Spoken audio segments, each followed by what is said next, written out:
Hi folks, I'm sure the more I feel comfortable with this sword, the more maybe polishing I'll do, maybe some more sanding and then recoating and stuff like that. But I finally have the sword back together, so I wanted to kind of do a little reveal and then talk about where I stand. So just from like, what, 3 feet away on camera, that is exactly what I wanted when it came to replacing the handle. Maybe, these are funny, these are hard to do. They're a little off center, but I've been staring at this, so I'm my worst critic, honestly. This was originally a block of Wangi wood, and I split it, routed the center to match the tang or whatever, then did, the gluing with tape in the middle to keep it from getting in the middle. And then it was shaping the whole thing to the exact profile of the original handle, and then carving the inlay and then sticking in solder. I couldn't melt it. That doesn't work. And usually with proper inlay, I guess, you're able to carve down maybe even a trapezoid shape so that when you hammer the metal in, it goes into something and then squashes in. This is not an incredibly thick piece of wood. So I didn't have a lot of room to go straight down. And honestly, like, it's Dremel tools, that I have access to. So a lot of the holes are just, I don't know, round bottomed or something. They're not chiseled out or anything like that. So the best I could do is hammer things in with super glue underneath and then sand over the top. I originally was going to leave this a little bumpy, like the Noble Collection one, but it is, I use lead-free solder, right? So that you can hold on to this and there's no risk of lead getting all over you. If that's even a thing, I don't know how much would transfer. But as I was grinding this down, I started to be able to see, you can still see some of it here, the rosin core was starting to peek through. So I went a little further, and then thankfully the effort I had put into gluing this and setting it in and, making sure things went into the wood if they were looping around it. There's little holes all over this where wire is going into the wood, or there's dimples for extra glue to sit all over the pattern. But I kept going to help remove some of the rosin core to make it look a little bit more finished. It's still a little scratchy up close, so I kind of want to go over it again with sandpaper maybe. And then what I was doing was the belt sander, then 400 grit, then scrubby pads, and then a buffing wheel, in that order, basically. I finished it for the time being with an acrylic coat. I used very thin super glue and wiped it all over it 3 or 4 times in a row. And what that did is it saturated the wood, made it expand a little bit, and it made sure that every nook and cranny had some kind of adhesive in it. And it made a pretty nice, clear, flat coat. But the dust from the solder did make the wood a little gray, so I tried to clean it again. I sanded that again and tried to scrubby pad out all that excess glue. There's E6000 in this, so that also had to get kind of stripped away. So after the acrylic coat, I went in there with gunstock wax, which is silicone, paraffin wax, and beeswax together. And give that nice 2 or 3 coat polish. Pretty darn good. Up close, it is rough. You can't quite see here, but there's scratches all over it. You can see the hole from the rosin core in bits of it. And the leaves aren't pointy. I really tried to I got a 14-pound I-beam to make an anvil out of, so I could chase and hammer it in, but I couldn't quite get that perfect pointy aspect. So I'm pretending that this is literally a medieval made sword, which nothing in real life is is symmetrical or perfect when you look at them in museums and stuff like that. So this is a relic, and it's my relic. So we're going to go with that. But sans any polishing, I'm using this as a pointer, but I was just cutting excess glue off of it. So now we have this. And because I sanded it so much, it's now mostly flush, just like the original, which is pretty great. And now, see, this is butted right up to where it was before. There is E6000 here, here, and here. I didn't want to deal with the cleanup from fish glue after, you know, this not being a perfect thing and having to really make sure glue was smeared in everywhere so none of the inlay came out.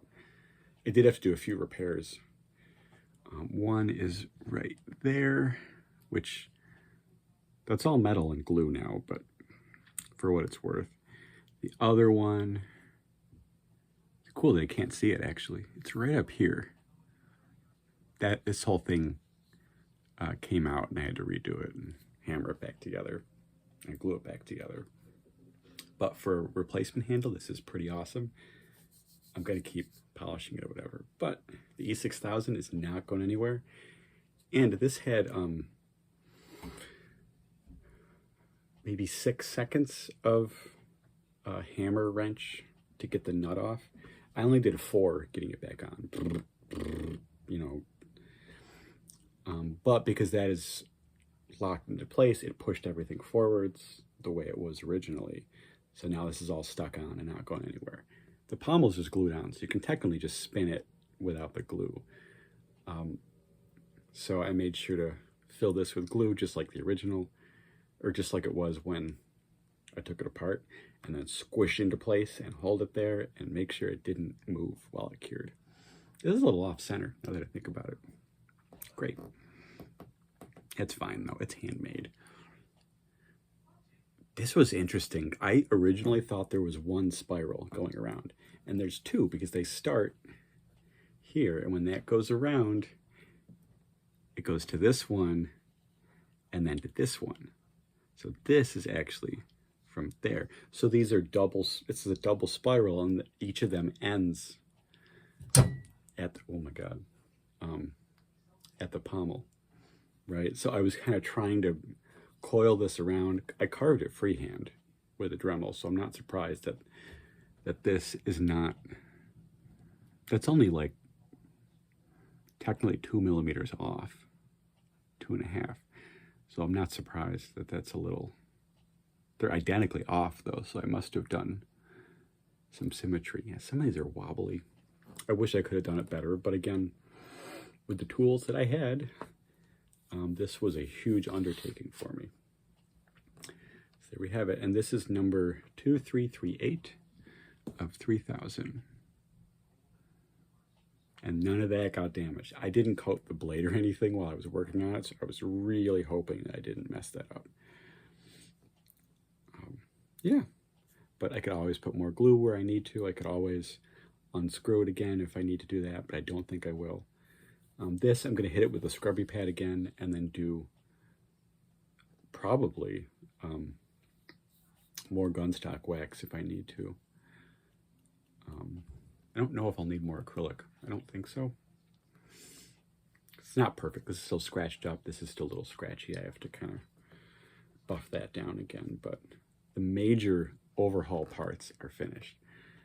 It's weird to say that. I didn't. This was about a week of work. I thought it would be longer, but once I got going and I had some time, you know, this is awesome. Wow, it's sharp, guys. It's sharp. I should buff this and oil it. There's some tarnish oxidation on it right up here. This came with really ugly, like Cosmoline style oil dripped all over it, and it was like these brown. It was terrible. It was absolutely terrible. But yeah, for a replacement handle, that's not bad. And there was something very satisfying when I went further with the belt grinding, and it all became one pretty much smooth surface. And I'm like, oh, I get it now. Like the ridged part would have made more sense as a handle, but I get it. I get it. That's pretty cool. Yeah, there's some extra glue right here. E6000, I should say. I'll decide what I'm going to do. There's a little bit of a gap because the bottom of my handle is a tad skinnier than the bottom of the original handle. So you can fit like a few sheets of paper in between the corners of the pommel right here. Not sure how I feel about that yet. I'm going to sleep on it. Make sure I'm happy with it. Let's see. Boy, E6000. I like to work with it when it's halfway cured. That way it's stiff and peels right off, but you can easily break connections because when it's fully cured, there's tension all the way through. And if you yank on it, you could pull it out from under things, which I've had crazy things with lightsaber grips happen that I don't want to happen. Yeah, it's a rough, I mean, very, very up close, it's a rough handle. Like, it's seen better days, but I think with a bit more scrubby pad work, and then going back through the steps of the coatings, might smooth it out a bit more. Yeah. Well, this is quite the journey, folks. It does feel pretty great, though. Nothing rattles. It feels just like the original, but cooler. Let's put it away. This is the, what do you call it? Bud Cave? United Cutlery was taken over by some company, right? And they are releasing things again that they had stopped making. This is their more recent release of Sting Sheath. Comes with lighter color suede. Interesting. And I think the inside is plastic, like the shell. I don't know if the old one was wood or plastic, but this one is definitely plastic. You can feel there's a cushion in it, though. That gives you a bit of a suction thing. It's right around here. And if you angle it wrong, you can tell, you know. I haven't looked in, but there might be a nylon cushion or something. It used to be popular to have fur, right? Lamb's wool or something like that. There's some way you can get it. See how it's crooked in there? You can get it kind of stuck if you don't go in at the right angle. There we go. Here we go, folks. A rare hardwood and common hardware store solder inlaid handle. Very thin. You know, there's companies that have super glue bottles that are different colors, like yellow and pink, and it's for different viscosity. The pink one is the thinnest. And that's what could creep in to places that like regular glue won't get into. Tip.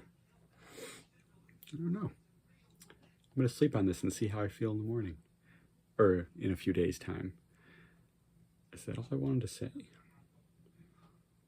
Yeah, I'm under a very hard light, so I'm like, oh, that's a scratch. Oh, that didn't come out the way I wanted it to. But for regular old artwork, for by hand prop replica making, I can't deny. What did Kingsley Shacklebolt say? I cannot, you cannot deny Dumbledore's got the style.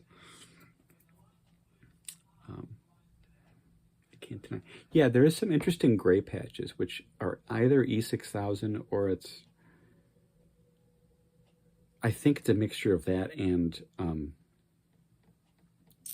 solder dust that are in it. I don't know if I can show this to you, because you're the prop replica people. You might appreciate fuck-ups. Let's see. There's some right around this leaf. It's very hard. I guess it's hard to see. Maybe I'm just being, But that's what I was using the scrubby pad on this, trying to really bring that out. But eventually I was like, you know what? best I can do is the best I can do. Cool. Okay. I guess I'll sign off now, folks.